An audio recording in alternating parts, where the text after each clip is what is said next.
사무엘상 14장 1절로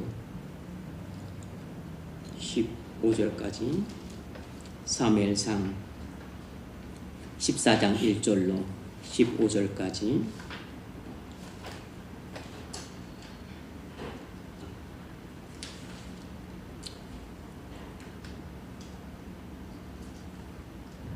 봉독합니다. 하루는 사울의 아들 요나단이 자기의 무기를 든 소년에게 이르되 우리가 건너편 블레셋 사람들의 부대교로 건너가자 하고 그의 아버지에게는 아뢰지 아니하였더라. 사울이 기브와 변두리 미그론에 있는 성류나무 아래에 머물렀고 함께한 백성은 600명 가량이며 아이야는 에봇을 입고 거기 있었으니 그는 이가봇의 형제 아이두베 아들이요 비나스의 손자여 실로에서 여호와의 제사장이 되었던 엘리의 증손이었더라. 백성은 요나단이 간 줄을 알지 못하니라. 요나단이 블레셋 사람들에게로 건너가려 하는 어기 사이 이쪽에는 험한 바위가 있고 저쪽에도 험한 바위가 있는데 하나의 이름은 보세스요 하나의 이름은 세네라. 한 바위는 북쪽에서 믹마스 앞에 일어섰고 하나는 남쪽에서 게바 앞에 일어섰더라. 요나단이 자기의 무기를 든 소년에게 이르되 우리가 이 할례 받지 않은 자사들에게로 건너가자. 여호와께서 우리를 위하여 일하실까 하노라. 여호와의 구원은 사람이 많고 적음에 달리지 아니하였느니라. 무기를 든 자가 그에게 이르되 당신의 마음에 있는 대로 다 행하여 앞서 가소서. 내가 당신과 마음을 같이하여 따르리이다.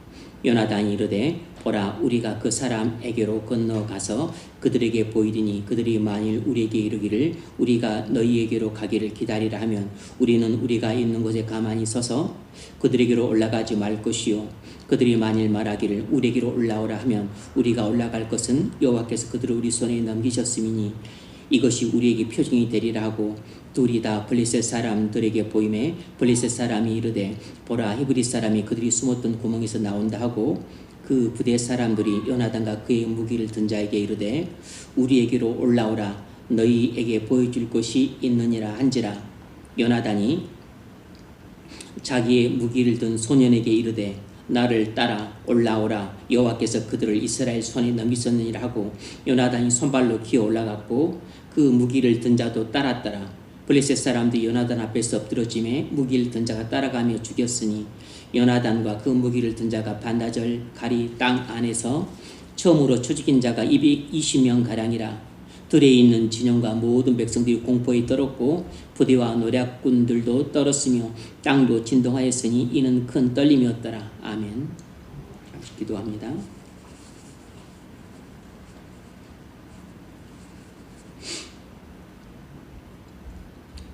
자비로우신 하나님, 또 수요일 밤 걸어가신 주의 말씀을 듣습니다. 짧은 시간일지라도 우리의 심령에 은혜의 가랑비를 내려 주옵소서. 그래서 메마른 심령으로 돌아간 자들 없게 하시고 은혜에 젖어서 또 기쁨과 감격과 소생하는 복이 있게 하옵소서. 예수님의 이름으로 기도하옵나이다. 아멘.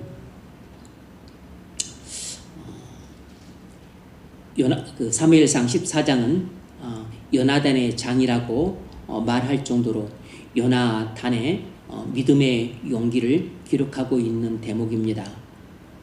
13장은 상당히 침울한 분위기의 모습이었지만 이 14장은 침울한 분위기를 아주 밝고 생동적인 분위기로 전환시켰을 뿐만 아니라 13장의 절망의 분위기를 14장에서는 소망으로 바꾸고 있고 또 13장의 패배가 완연한 그런 분위기가 14장에서는 승리로 바뀌는 모습을 볼 수 있습니다. 이처럼 하나님 나라의 역사는 역전의 역사라는 사실을 꼭 기억해 둬야 됩니다.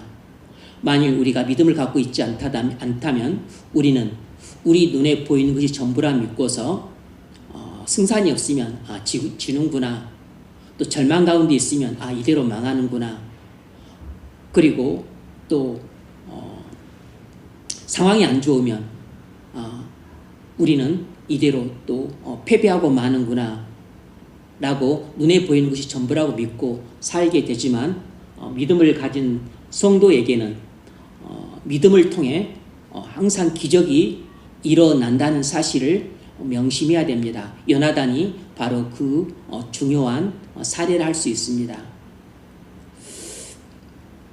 오늘 본문에는 하나님이 함께 하시는 사람의 그 특징이 나타납니다. 우리가 앞서 한 2번 정도, 3번 정도 이 본문을 살펴봤는데 그동안 빠졌던 것들을 잠깐 간추려서 보려고 합니다. 하나님께서 함께 하시는 그 사람의 특징이 2가지가 나타나는데 그 첫 번째가 뭐냐면 오늘은 첫 번째만 다룰 예정입니다. 첫 번째가 뭐냐면 하나님이 함께 하시는 사람의 특징 첫 번째는 믿음의 역사를 은밀히 진행한다는 것입니다. 하나님이 함께 하시는 사람의 특징은 바로 믿음의 역사를 은밀히 진행한다는 것입니다. 1절을 보면 요나단이 자기의 무기를 든 소년에게 이르되 우리가 건너편 블레셋 사람들의 부대로 건너가자 하고, 하반절이 중요하죠. 그의 아버지에게는 아뢰지 아니하였더라. 요나단은 그의 부관과 함께 아무한테도 말하지 않고 조용히 블레셋 진영을 침입하려고 했습니다.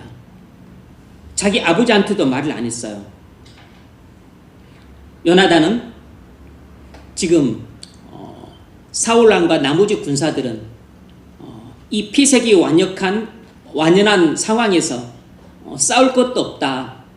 그래서 거의 자포자기 체념의 상태에 머물러 있었습니다. 낙심한 가운데 있는 사람들에게 우리 2사람이 싸우러 가린다 라고 말해봤자 아무 소용도 없었을 뿐만 아니라 오히려 말하는 것이 득이 아니고 해가 될 것을 짐작을 했던 거죠. 지금 거기는 수십만 대군이고 병거가 30,000이고 마병이 6,000이나 있는데 2사람이서 올라간다고 하면 이건 코웃음을 칠 게 뻔합니다. 이건 계란으로 파헤치기라고도 비유도 못할 정도예요. 2사람이서 뭔 일을 하겠습니까? 그 2사람이서 올라간다고 말해봤자 조롱과 비유가 쏟아질 것이고, 그리고 또 그 큰 소리로 또 웃고, 그리고 온갖 야유와 또 그 비난과 그 조롱하는 소리가 남말것이 뻔했기 때문에 말하지 않고 조용히 가는 것이 훨씬 낫다는 판단을 했을 겁니다. 지혜로운 것이죠. 그러니까 말을 해야 될 때와 말하지 말아야 될 때를 이 요나단은 분간하고 있었던 것입니다. 그래서 요나단은 믿음의 싸움을 조용히 진행하려고 했습니다. 그래서 그는 실제로 6절 이하를 보면 하나님이 함께 하시고, 그리고 구원은 하나님께 달려있다는 믿음을 갖고 부관과 함께 절벽을 타고 블레셋 진영으로 침투에 들어갑니다. 3절 하반절을 보면 백성은 요나단의 간주를 알지 못하니라. 백성들은 요나단과 그의 부관이 절벽을 타고 블레셋 진영으로 침입해 들어갔다는 사실을 알지 못했습니다. 알지 못하고 하는 경우가 또 좋을 때가 많이 있어요. 그럼 언제 알았는가? 나중에 요나단의 이 믿음의 싸움을 하나님이 보시고 역사하셔서 블레셋 진영에 자중질환이 일어나 자멸하게 만드시는 광경을 보고 나서야 나중에 알게 되었어요. 그래서 이게 어찌된 일인가? 우리 중에서 누가 나갔지? 하고 인원 점검을 해보니까 요나단과 그의 부관 2사람이 빠져있는 것을 그때서야 알게 된 것이에요. 17절 사울이 백성에게 이르되 우리에게서 누가 나갔는지 점무하여 보라 하며 점무한즉 요나단과 그의 무기를 든 자가 없어졌더라. 요나단은 그의 부관과 함께 자기 진영을 알리지 않은 채 믿음의 싸움을 은밀히 해 나갔습니다. 하나님이 요나단과 함께 하셔서 엄청난 권능을 베푸셨어요. 블레셋 진영에 자중질환이 일어나서 자멸하게 만드셨습니다. 요나단을 통해 하나님은 이스라엘에 큰 승리를 주셨어요. 상상할 수 없고 예상할 수 없는 기적적인 승리를 안겨주셨습니다. 멸망당할 뻔했던 이스라엘에 큰 구원을 베푸셨습니다. 이처럼 하나님이 함께 하시는 사람은 믿음의 역사를 은밀히 합니다. 물론 믿음의 역사를 꼭 은밀히 해야 된다는 조건이 있는 건 아닙니다. 그러나 믿음의 역사를 설레발을 치며 나팔을 불며 그렇게 하지 않고 두 사람이서 이 믿음의 역사를 진행해 나갔지만 그 당시에는 보고를 하고 그리고 다 알리고서 하는 것보다는 알리지 않고 아무도 모르게 조용히 은밀히 믿음의 역사를 진행하는 것이 나은 상황이었기 때문에 그렇게 했던 것이에요. 만약 알려고 했더라면 사람들의 온갖 웃음과 조롱과 야유 속에 오히려 있던 믿음도 사라지고 의기소침한 상태가 되어서 오히려 포기하는 지경이 이르렀을지 모릅니다. 오히려 사울왕을 비롯해서 사람들이 막 뜯어 말렸을 것이에요. 너희들 가봤자 개 죽으면 나간다. 주변 사람들이 할 이야기는 뻔해요. 뻔한 뻔짜입니다. 이미 답이 나와 있어요. 그래서 말하지 않고 갔던 것이 지혜로운 것이었던 거죠. 성경을 보면 이처럼 아무도 모르게 조용히 엄청난 하나님의 일을 했던 사람들이 있습니다. 그 중에서 이 초대교회 7집사 가운데 한 명이었던 빌립 집사가 바로 그런 사람이었습니다. 사도행전 8장을 보면 사마리아 성에 귀신들이 난무를 해서 많은 사람들이 귀신 들려서 고생을 하고 있었어요. 귀신에 들리면 벙어리가 되기도 하고 뭐 또 병에 들기도 하고 그리고 미치광이가 되기도 하고 귀신이 들리면 아무튼 온갖 안 좋은 일들은 다 일어납니다. 아니면 뭐 또 하루 종일 잠만 잔다든지.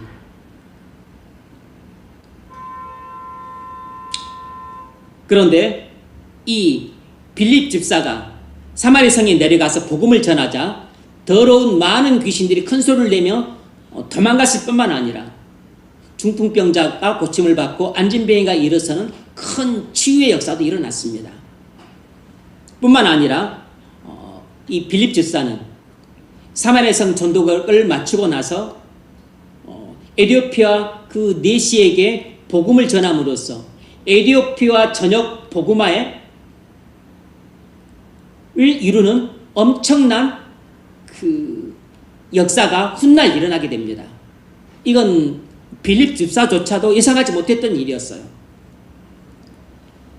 그런데 빌립 집사가 사마리아 성에 전도하러 간 사실을 아무도 몰랐습니다.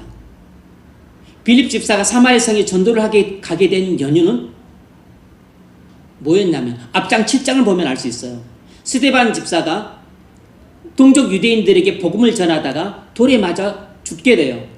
스데반 집사가 성령 충만한 상태에서 복음을 전했다가 동족 유대인들에게 돌에 맞아 비참하게 순교하는 그 광경을 본 것입니다. 그래서 이 스데반 집사의 이 비참해 보이는 영광스러운 순교를 보고서 빌립 집사의 가슴에 뜨거운 성령의 불이 임하게 돼요.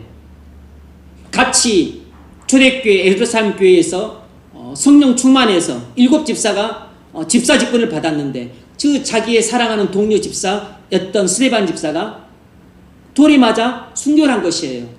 그래서 이대로 있어서는 안 되겠다.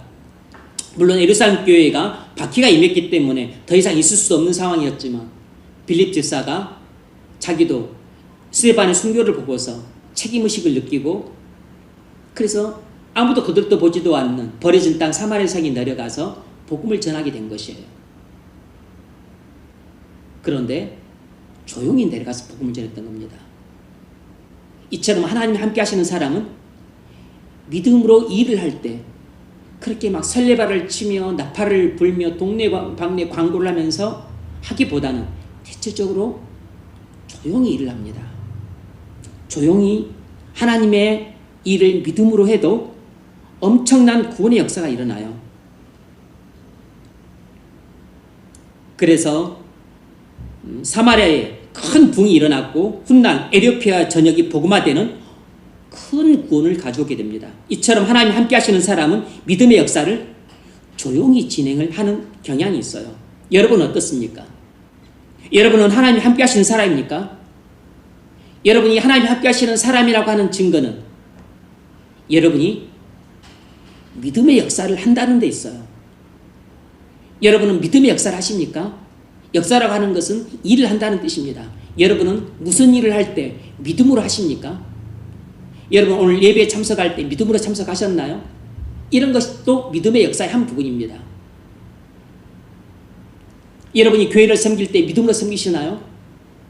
여러분이 동료들에게 전도하려고 할 때 믿음으로 전도하시려고 하시나요? 이런 것들이 믿음의 역사예요. 하나님이 함께 하시는 사람은 이런 믿음의 역사를 그렇게 독리박래 광고하면서 하기보다는 조용히 합니다. 때로는 남들 모르게 은밀하게 해요.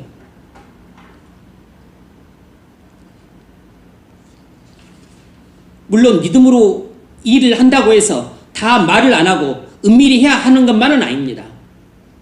오해 마시기 바랍니다. 믿음으로 일을 할 때 목사에게 사전에 보고를 해야 될 때가 있고 교회에 미리 알려야 될 때가 있고 가족에게 미리 통지해야 될 때도 있어요. 잘 분간하셔야 됩니다. 믿음으로 일을 할 때는 은밀히 해도 되는 일이 있고 교회에 보고한 후에 해야 될 일도 있습니다. 새벽 기도는 가능하다면 교회에 나와서 하는 게 좋습니다. 그것이 본인에게도 좋고 다른 사람들에게도 좋고 그리고 교회 전체에도 좋고 그리고 불신자들에게도 나쁘기보다는 좋습니다. 본인은 교회에 나와서 기도를 하는 게 매일 꾸준히 할 수 있어서 좋고 다른 사람들에게는 서로 위로가 되고 격려가 돼서 좋고 교회 전체로서는 거룩한 분위기가 형성이 되고 기도하는 분위기가 조성이 되니까 좋고 그리고 불신자들에게는 신선한 자극이 돼서 좋을 뿐만 아니라 우리나라, 우리 민족에게도 함께 모여서 기도하는 것이 이 나라 이 민족을 위해서도 좋은 일인 것이죠. 너희 두세 사람이 내 이름으로 함께 모인 곳에 나도 너희와 함께 하리라고 주님이 약속하셨으니까 골방에서 기도해도 좋지만 또 함께 모여서 이렇게 새벽을 깨우며 교회적으로 기도하는 것은 더 좋은 일인 것이죠. 그런데 꼭 기도를 교회에 나와서만 하라는 얘기는 아닙니다. 골방에서 기도해야 될 때도 많이 있어요. 새벽이든 밤이든 교회에서든 골방에서든 우리는 아무게 모르게 기도할 때가 있습니다. 나 혼자 있을 때는 조용히 기도를 하는 것이죠. 그때 여러분이 혼자서 골방에서 기도한다면 그때는 아무도 모르게 기도하는 시간이 될 것입니다. 그렇다면 여러분의 골방을 기도실로 만드십시오. 하나님이 함께 하셔서 여러분의 기도를 통해 알게도 구원을 베푸실 것이지만 모르는 가운데서도 큰 구원이 베풀어질 겁니다. 내가 알고 사랑하는 사람을 위해서 기도를 하지만 그러나 내가 죽는 날까지 한 번도 만나지 못할 사람들도 있어요. 아주 간간히 소식이나 듣고 만날 사람도 있습니다. 그들이 예수 믿고 구원을 받게 될지 아니면 그는 아니지만 그의 자녀손들이 또 예수 믿고 구원을 받게 될지 모르는 것입니다. 그런데 내가 하는 기도는 한마디도 땅에 떨어지지 않아요. 헛되지 않습니다. 꾸준한 기도가 믿음의 역사예요. 물론 한두 번 하는 기도도 안 하는 것보다 낫지만 그러나 쉬지 않고 기도를 하는 것이 진짜로 믿음으로 하는 기도라고 할 수 있는 것이죠. 주님 우리에게 기도하라고 하실 때 항상 쉬지 말고 기도하라 이렇게 말씀을 하세요. 끈질기게 기도하라. 그것이 믿음의 기도란 뜻이고 믿음의 기도가 믿음의 역사인 것입니다. 하나님이 함께 하시는 사람은 이 믿음의 역사를 조용히 합니다. 골방에서 조용히 말씀을 묵상하십시오. 그것이 믿음의 역사예요. 내가 성경을 읽고 묵상하는 것이 무슨 믿음의 역사냐 할지 모르겠지만 믿음이 없으면 골방에서 성경을 조용히 묵상할 수 없죠. 물론 이 묵상은 나 자신을 위한 것이지만 이 나 자신을 위하고 내 영혼을 살찌우기 위해서 하는 묵상이 결국 내게 믿음을 주고 믿음을 강화시키고 믿음을 크게 만들어서 나로 하여금 정말 믿음의 순종을 크게 하고 그리고 믿음의 순종을 즐겁게 하고 그리고 믿음의 헌신을 위해서 내 목숨을 아끼지 않게 할 수 있도록 내 믿음을 크게 해주는 일이기 때문에 이 말씀 묵상 자체도 믿음의 역사의 한 부분인 것입니다. 물론 우리가 보는 믿음의 역사는 대부분 순종으로 나타나는 것이고 헌신으로 나타나는 것이고 충성으로 나타나는 것이지만 충성과 헌신과 순종 이전에 먼저 이런 말씀 묵상이나 기도와 같은 것들이 바탕에 깔려 있어야 우리가 믿음이 생기는 것이고 믿음이 성장해서 궁극적으로 순종과 헌신과 충성 같은 믿음의 큰 일들을 행할 수 있는 것입니다. 그러므로 골방을 묵상의 장소로 만드십시오. 하나님이 함께 하셔서 여러분이 큰 승리를 주실 것입니다. 도무지 이길 것이라 상상할 수 없었던 그런 일에 대해서 여러분이 그냥 말씀을 묵상하기만 했는데도 불구하고 내가 그동안 오랫동안 이길 수 없었던 나의 죄를 이기게 될 겁니다. 오랫동안 무수하게 무릎을 꿇고 패배해왔던 세상의 유혹들과의 싸움에서 이기게 될 것이에요. 그동안 여러분의 힘으로 이길 수 없었던 그 사단의 시험도 넉넉하게 물리치게 될 것입니다. 하나님이 우리와 함께 하시면 우리 믿음의 역사를 꾸준히 그리고 조용히 진행해 나가게 하십니다. 하나님이 함께 하시는 성도는 은밀히 믿음의 역사를 진행하지만 하나님이 함께하지 않는 악인들은 은밀히 죄악의 역사를 진행해 나가요. 이게 또한 반전입니다. 사무엘하 3장을 보면 다윗의 군대 장관 요압은 다윗의 지시를 어기고 다윗 왕 모르게 사울의 군대 장관이었던 아브넬을 은밀히 암살을 합니다. 하나님 함께 하시지 않는 악인들은 이렇게 은밀하게 죄악의 일들을 행해요. 뿐만 아니라 사무엘하 20장을 보면 요압이 이스라엘의 군대 장관 아마사를 또 다윗의 지시를 어기고 다윗 왕 모르게 아마사를 은밀히 암살을 합니다. 이로 인해서 다윗이 잘못했으면 누명을 쓰고 이스라엘과 유대의 통합이 결렬될 위기에 처했어요. 이 요압의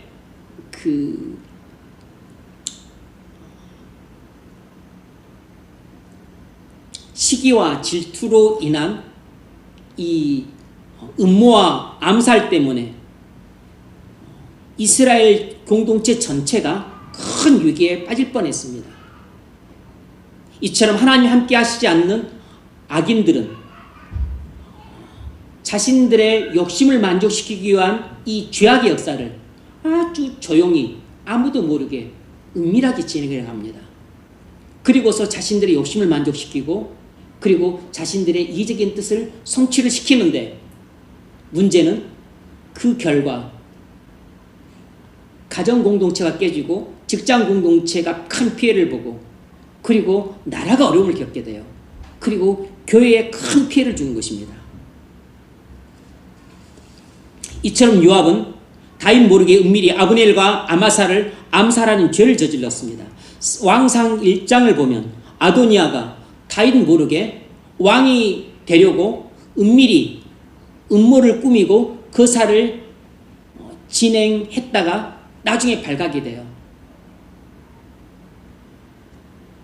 하나님이 함께하는 성도는 믿음의 역사를 은밀히 진행하지만 하나님이 함께하지 않는 악인들은 죄악의 일들을 은밀히 진행을 합니다. 그 결과로 믿음으로 하는 일에는 하나님이 함께하셔서 승리를 주시고 구원의 기쁨을 주시지만 하나님이 함께하지 않는 악인들이 진행하는 이 죄악의 일들이 은밀히 진행되는 것을 통해서는 오히려 하나님 나라가 깨질 위기에 처하게 되고 그리고 가정에서도 하나님 나라가 사라지고 직장에서도 하나님 나라가 어려움을 겪고 그리고 이 세상에서도 하나님 나라가 위기를 겪고 교회에서도 큰 피해를 보는 일들이 일어납니다.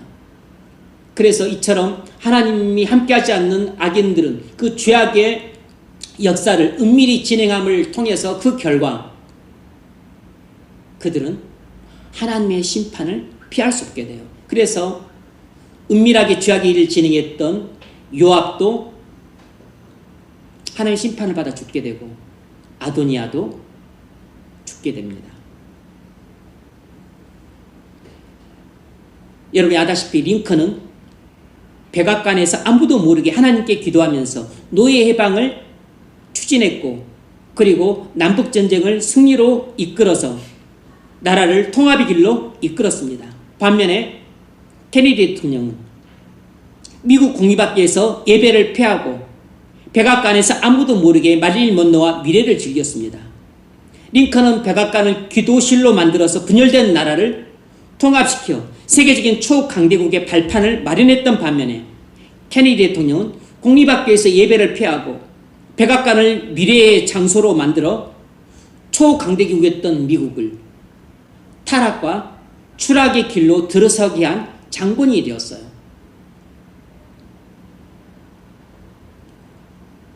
미국의 추락은 한날 한시에 이루어진 게 아닙니다. 그 영적인 분기점은 케네디 대통령 때예요. 그때부터 미국의 공립학교에서 예배가 사라지고 원래 미국이라는 나라는 청교도들이 세운 나라라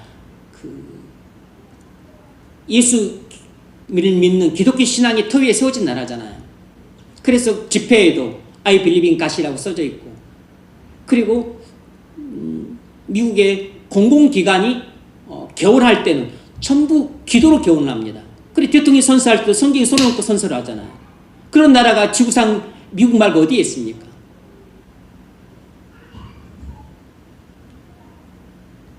그런데 케네디 대통령 때부터 미국 공립학교에서 예배를 피하고 면서부터 주일 성수가 하락 곡선을 긋게 된 것이 케네디 대통령 때부터예요. 그래서 미국의 타락과 추락의 길로 들어서게 된 그 분기점은 1960년대 케네디 대통령 때라고 우리 성경학자들은 보고 있는 것이에요. 하나님이 함께 하시는 성도는 은밀히 믿음의 역사를 진행하지만 하나님이 함께하지 않는 악인들은 은밀히 죄악의 역사를 진행합니다. 하나님은 악인들의 죄악을 통해 그 사람뿐만 아니라 그 가정을 망하게 하시고 그 직장을 망하게 하시고 그 나라를 망하게 하신다는 사실을 기억해야 됩니다. 하지만 하나님은 경건한 성도의 믿음의 역사를 통해서 함께 하심으로 본인에게 큰 승리를 주실 뿐만 아니라 그 가정에 구원을 주시고 그 직장을 복음화시키시고 그 지역과 나라에 복음화를 이루어 주시고 그리고 하나님 나라를 건설하실 뿐만 아니라 교회에 큰 부흥도 주시는 것입니다. 우리나라 두 전직 대통령은 쿠데타를 일으켜서 집권을 했습니다. 1980년대 집권했던 두 사람 굳이 이름은 안 되겠습니다. 그들은 청와대에서 아무도 모르게 기업인들을 불러 뇌물을 강요해서 각각 수천억씩의 그 뇌물을 뜯어냈습니다. 그래서 청와대를 공갈과 협박과 부정한 손해의 장소로 만들었어요. 그 국가와 국민을 위해 충성하고 봉사해야 될 대통령 집무실인 청와대에서 자신들의 사리 사욕을 만족시키기 위해서 기업인들을 협박해서 꼭 공갈을 쳐서 돈을 갈취해 내므로 수천억의 돈을 부정축제했습니다. 청와대를 부정축제의 본사로 만든 장본인들이에요. 3명의 장로 대통령이 있었지만 우리나라에서는 안타깝게도 다 불명예 퇴진했습니다. 한 사람은 망명했고 한 사람은 IMF를 갖고 왔고 한 사람은 자기 사기죄로 감옥에 들어갔습니다. 우리에겐 단순히 장로 대통령이 필요한 것이 아니고 교회에 다니는 무지만 신자인 그런 대통령이 필요한 것이 아니고 정말 우리가 필요한 대통령은 하나님이 함께 하신 대통령이 필요한 것입니다. 하나님이 함께 하시는 경건한 성도인 그런 대통령이 필요한 것이에요. 우리나라도 청와대를 기도실로 만들어서 낡고 썩은 부분을 개혁하고 분열된 나라를 통합하고 더 나아가 한반도 통일을 이루는 그런 지도자가 나와야 됩니다. 청와대에서 아무도 모르게 눈물로 기도하고 하나님과 국민과 나라를 위해서 헌신함으로 그래서 믿음의 역사를 이룰 그런 위대한 지도자가 나올 수 있기를 바랍니다. 그런 지도자가 나올 수 있도록 여러분 나라를 위해서 쉬지 않고 기도를 하셔야 됩니다. 우리는 남북 분단 가운데에서 침략의 위기에 있을 뿐만 아니라 사방에 다 열강으로 둘러싸여 있어서 우리는 북쪽만 침략 위기가 아니고 우리는 양쪽 다 사방으로 둘러싸여서 침략 위기에 있습니다. 우리나라는 언제 망해도 이상하지 않을 정도로 열강에 둘러싸인 나라예요. 우리나라 안보를 누가 지켜줍니까? 50만 군대가 지켜줍니까? 아니면 5년마다 바뀐 대통령이 지켜주나요? 정치, 국방, 외교도 잘 모르는 그런 위정자들이 지켜줍니까? 아닙니다. 나라를 지켜주는 것은 하나님이에요. 이스라엘 지켜주는 것이 하나님이듯이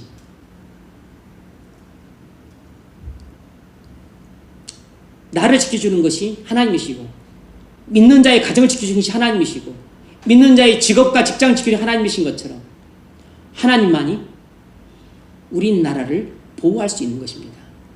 하나님만이 이 나라의 민족을 태평성대를 가져오고 선정을 베풀어서 그래서 하나님 나라가 널리 세워질 뿐만 아니고 복음의 빛이 이 흑암과 사망의 땅을 빛과 생명의 땅으로 만들었던 것처럼 우리에게 사명을 주셔서 저 열방을 하나님 나라로 건설하고 저 흑암과 사망의 땅에 복음의 빛을 비춰서 광명과 생명의 땅으로 만들 사명을 우리에게 맡겨주실 때 그 사명을 우리가 충성스레 감당할 때 하나님은 우리와 함께 하시고 그리고 우리나라와 함께 하셔서 우리나라 안보도 지켜주시면서 그 사명을 감당할 수 인도해 주시는 것이에요. 하나님이 함께 하시는 한 명의 성도가 하나님이 함께하지 않는 무사람들보다 훨씬 더 위대한 것입니다. 그래서 영국의 잉글랜드의 메리 여왕이 하나님이 함께 하신 사람 존 낙스를 잉글랜드의 10만 스코틀랜드의 10만 군대보다도 더 무서워했다는 말이 과장이 아닌 것이에요. 여러분, 하나님이 함께 하시는 성도는 믿음으로 일을 할 때 조용히 합니다. 여러분, 선행을 하고 구제를 할 때도 조용히 하십시오. 마태복음 6장 3절 너는 구제할 때 오른손이 하는 것을 왼손이 모르게 하여 내 구제함을 은밀하게 하라. 은밀한 중에 보시는 너희 아버지께서 갚으시리라. 우리는 구제할 때 오른손이 하는 것을 왼손이 모르게 하는 것처럼 은밀하게 하라는 정도는 알고 있습니다. 구제할 때뿐만 아니고 선행할 때도 그냥 조용히 하는 게 좋죠. 물론 때로는 주변 사람들한테 알릴 필요가 있었을 때는 말하는 것도 나쁘지 않습니다. 그것도 때로는 저한테 이야기를 해주는 것도 나쁘지 않아요. 왜냐하면 또 제가 또 알고 있어야 될 경우가 있으니까. 저는 무조건 선행하거나 구제할 때 입 다물어야 된다고 말하는 것은 아닙니다. 그러나 자기를 자랑하기 위해서 나발을 불면 안 되는 것이죠.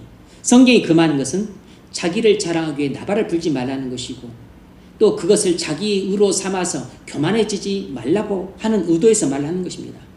영혼구원을 위해 전도할 때도 우리는 대부분 조용히 합니다. 가족들이나 친구들에게 그리고 직장 동료들에게 주변 사람들에게 전도할 때 우리 조용히 하죠. 하나님이 함께 하시면 여러분이 하는 조용한 전도를 통해서 많은 사람들이 구원을 받게 될 것입니다. 요나단의 승산이 없어 보이는 절망적인 상황에서 블레셋과 어떻게 싸웠습니까? 사울왕과 600명의 군사가 모두 손을 놓고 있을 때 요나단은 부관과 함께 단 둘이서 조용히 믿음으로 싸우러 나갔습니다. 아무도 싸울 용기를 못 내고 낙심과 절망 가운데에서 자포자기 상태에 체념 상태에 빠져 있었을 때 요나단은 낙심과 절망을 걷어차버리고 하나님 주신 믿음을 갖고 부관과 함께 분연히 일어서서 조용히 블레셋 진영으로 침투에 들어갔어요. 하나님이 함께 하심으로 요나단조차 상상할 수 없었던 기적적인 승리를 거두게 됩니다. 믿음의 역사에는 하나님이 항상 함께 하세요. 우리가 믿음을 갖고 하나님 일을 할 때 하나님이 강 건너 불경하듯이 뒷짐지고 가만히 계시지 않습니다. 그렇다면 그런 분은 하나님이 아니세요. 하나님은 주무신 듯 하지만 두 눈을 부릅뜨고 보고 계십니다. 뒷짐지고 강 건너 불경하시 계시지만 하나님은 우리 바로 곁에 계셔서 언제든지 우리를 위해 우리 믿음의 역사에 하나님이 권능으로 역사하실 준비를 하고 계세요. 우리가 눈이 어두워서 못 보고 있을 뿐인 것입니다. 우리가 영적으로 둔감해서 그걸 못 느끼고 있을 뿐인 것이에요. 여러분, 믿음의 싸움에서 연전연패하고 계십니까? 도무지 죄와의 싸움에서 이기질 못하니까 아예 싸울 의욕도 상실한 상태로 사십니까? 믿음의 싸움을 싸운다 생각하지도 않고 아예 그냥 마음 내키는 대로 욕망이 이끄는 대로 사는 것이 습관이 되어버리셨습니까? 아예 믿음의 싸움을 포기하고 찬임한 채 살고 있지 않습니까? 바로 그런 모습이 사울왕과 600명의 군사들의 현재 모습이에요. 다시 말하면 교회를 다녀도 적지 않은 많은 사람들이 워낙 죄와의 싸움에서 연전연패를 하니까 그냥 낙심한 채로 살아가는 것입니다. 이길 수 있다는 승리의 가능성을 희박하게 보고서 그냥 찬임한 상태로 살아가는 경우가 허다해요. 이길 것이라는 믿음을 갖고 요나단처럼 그렇게 믿음의 도전을 하지를 못하는 것입니다. 왜냐하면 그동안 계속해서 패해왔으니까. 그동안 계속해서 무릎을 꿇고 비굴하게 살아왔으니까. 또 시도해봤자 또 질 것이 뻔하다는 생각을 갖고 살아가는 것입니다. 그게 바로 요나단과 사울왕과 600명의 군사의 모습인데 오늘날 교회 안에도 이 사울왕과 같은 모습으로 살아가는 성도들이 많죠. 600명의 이 군사와 같이 무기력하고 무능력한 모습으로 살아가는 교인들이 많은 것입니다. 그게 바로 우리의 모습인 것이죠. 그러나 우리는 사울왕과 600명의 군사들과 같이 낙심한 채로 체념한 채로 자포자기한 상태로 싸울 엄두도 못 내고 싸울 의욕도 못 가진 채로 그냥 죽으면 죽고 말면 말지 그런 식으로 살아서는 소망이 없는 것입니다. 주님은 사울과 600명 같은 군사가 요나단과 그의 부하와 같은 그런 믿음의 역사를 하는 그런 믿음의 용사가 되기를 바라세요. 오랫동안 경험된 패배로 말미암아 패배의식에 쩔어서 이런 불신의 상태에 계속 머물면 아무 희망도 없습니다. 우리는 요나단처럼 승리는 하나님께 달렸다는 믿음으로 분연히 떨치고 일어서야 됩니다. 믿음의 싸움을 하러 분연히 일어서십시오. 믿음의 싸움은 사실 조용히 벌어지는 치열한 싸움입니다. 뭐 믿음의 싸움이라고 하니까 뭐 고함을 치고 그리고 막 큰 소리를 내면서 온 동네 떠나가도록 하면서 그렇게 싸울 것 같지만 아닙니다. 믿음의 싸움은 사실 조용히 진행이 됩니다. 물론 우리가 교회에서나 골방에서 큰 소리로 기도할 수 있죠. 여러분 교회 와서 기도할 때 가급적 큰 소리 내며 기도하십시오. 고함을 치며 기도를 하세요. 천장이 날아가도록. 물론 윗집 살고 있으니까 고려는 하시고. 바울은 고린도전서 15장 31절에서 나는 날마다 죽노라고 했습니다. 나는 날마다 죽노라. 무슨 뜻입니까? 바울은 하루도 빼놓지 않고 날마다 믿음의 선한 싸움을 싸웠던 것입니다. 자신을 죽이기 위해서는 날마다 믿음의 싸움을 안 싸울 수가 없는 것입니다.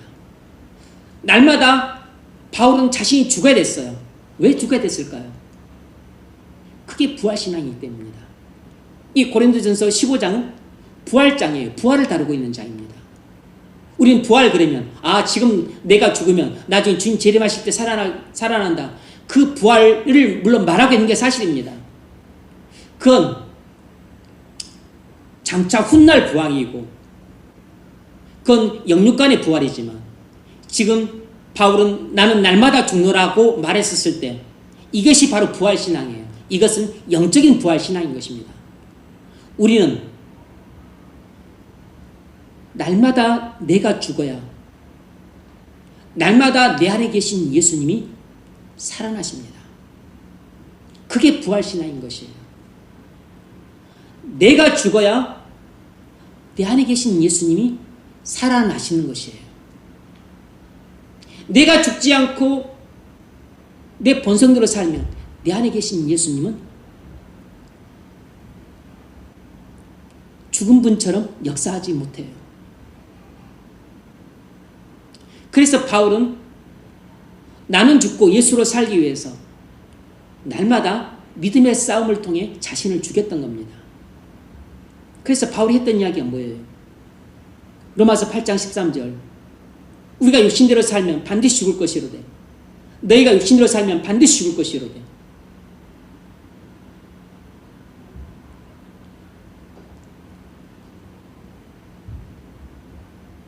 육신대로 살면 반드시 죽으란 말은 무슨 말이죠? 내가 살면 내 안에 예수님은 죽는다는 것입니다. 내가 살면 나는 절대로 믿음으로 살 수 없다는 것이에요. 영으로서 믿음의 행실을 죽이면 살리니 성령으로 나를 죽이면 나는 산다는 것입니다. 성령으로 나를 죽이면 내 안에 성령께서 사신다는 것이에요. 이것이 부활신앙입니다. 이것이 영적인 부활신앙이에요. 바로 믿음의 싸움은 날마다 죽는 싸움인 것입니다. 날마다 내가 죽는 싸움이에요. 믿음의 선한 싸움이라고 하는 것은 날마다 내가 죽고 그래서 예수님이 내 안에서 살아나시는 싸움이에요. 날마다 내가 죽어야만 내 안에 계신 예수님이 부활하셔서 내가 예수로 사는 것입니다. 이것이 바로 영적인 부활신앙이에요.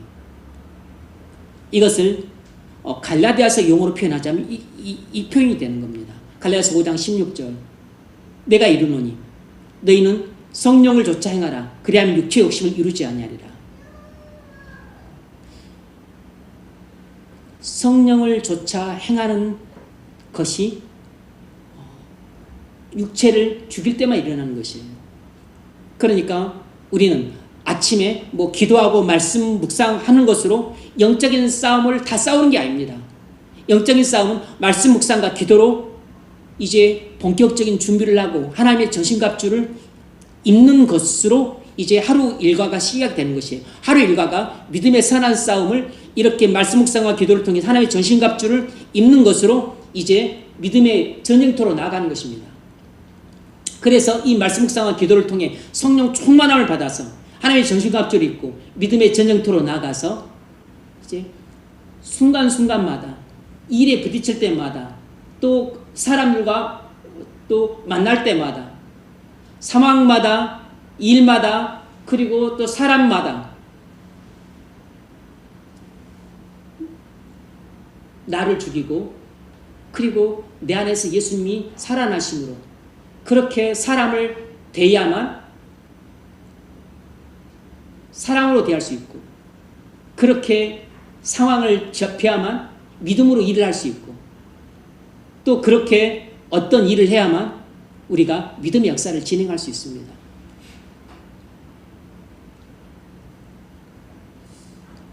이것을 바울은 고린도전서 9장 19절에서 이렇게 말했어요. 내가 모든 사람에게서 자유로우나 스스로 모든 사람에게 종이 된 것은 더 많은 사람을 얻고자 함이라. 그러니까 나는 그리스도 안에서 영적으로 완전히 자유로운 사람인데 나는 내가 자원해서 자발적으로 다른 사람들의 종이 되어 섬기기로 했다. 이게 뭐죠? 나는 날마다 죽기 때문에 일이 가능한 것입니다. 나는 날마다 죽어서 내 안에서 예수님이 살아계시기 때문에 그 일을 하는 것이에요. 내가 살아있으면 그 일을 할 수가 없어요. 내 안에 나는 죽고 예수님이 살아계시기 때문에 그 일을 하는 것입니다. 그 일이 어떻게 하는 것이죠? 내가 육체를 좇지 않고 성령을 좇아 살기 때문에 그 일을 하는 것이에요. 이것이 바로 믿음의 선한 싸움인 것입니다. 우리는 기도를 하는 것도 믿음의 선한 싸움의 일부분입니다. 말씀을 묵상하는 것도 하기 싫고 지루하고 힘든 것을 이기고서 하니까 믿음의 선한 싸움의 일부분인데, 근데 말씀 묵상이나 기도, 이것들은 본격적인 전쟁터에 나가서 믿음의 싸움을 하기 위한 사실 체력 단련이고, 그리고 제식 훈련이고, 그리고 유격 훈련인 것이에요. 훈련과 같은 것입니다. 우리의 체력을 강하게 하고, 우리의 담대함을 기르고, 담력을 기르고, 그리고 우리의 전투력을 상승시키기 위해서 말씀 묵상을 하고 기도를 하고서 성령으로 충만해서 가는 것입니다. 그래서 완전히 그냥 일당백의 용사가 돼서 이제 전장으로 나가는 것이에요. 전장에 나가서 이제 사람을 대할 때 내가 죽고 예수님이 내 안에서 부활하셔서 그 사람을 대해야만 내가 그 사람을 사랑함으로 종이 되어 섬길 수 있는 것입니다. 그렇게 나를 미워하고 욕하고 뒤에서 뒷담화했던 사람을 절대로 내 본성으로 용서를 못합니다. 얼굴만 봐도 내가 눈이 막 떨리고 막 입술이 막 얼굴이 불그락거리고 못 견디는 것이에요. 저 위선자를 어떻게 해야 되나. 그런데 내가 사랑으로 충만하게 되면 그 위선자조차도 불쌍히 여기게 됩니다. 그래서 그의 죄를 용서하게 돼요. 그리고 불쌍히 여기게 됩니다. 그래서 그의 뒷담화나 그 악담에 대해서 묻지 않고 덮어두고, 그래서 그 원수 같은 사람을 사랑할 수 있는 것이에요. 그건 내가 못하는 일인 거죠. 그건 예수님이 하시는 일입니다. 우리는 거듭나도 여전히 우리는 못해요. 애 본성 못합니다. 내 안에 계신 예수님이 하시는 일이에요. 날마다 내가 죽어야만 그 일을 할 수 있는 것입니다. 이것이 바로 믿음의 싸움이에요. 하나님이 함께 하시는 사람은 바로 이 믿음의 싸움을 날마다 조용히 진행을 하는 것입니다.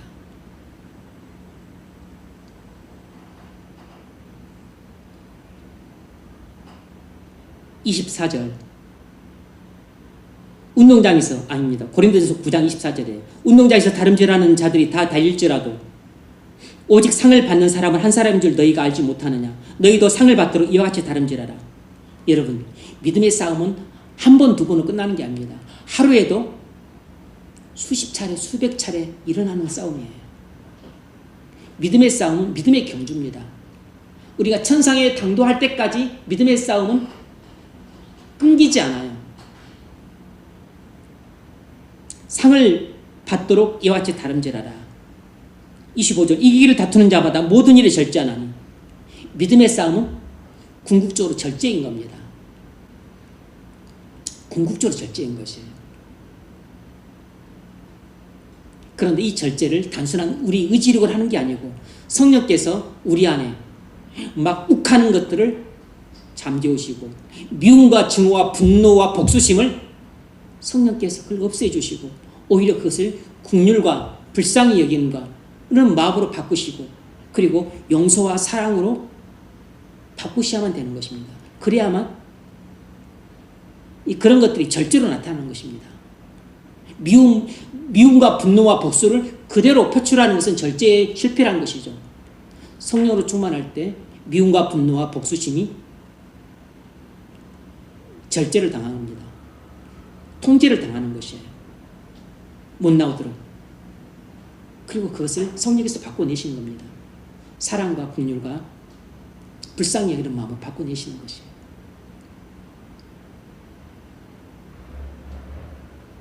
그들은 썩을 승리자의 관을 얻고자 하도 우리는 썩지 아니할 수 없고자 하노라. 27절, 내가 내 몸을 쳐 복종하게 하면. 복종입니다. 복종. 나는 날마다 죽노라. 새벽에 한 번 죽으면 되는 게 아니에요.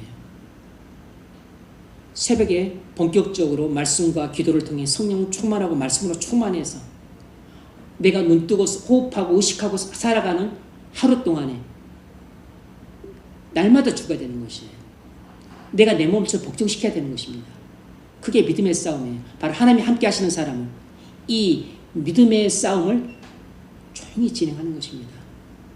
새벽부터 저녁에 잠들 때까지.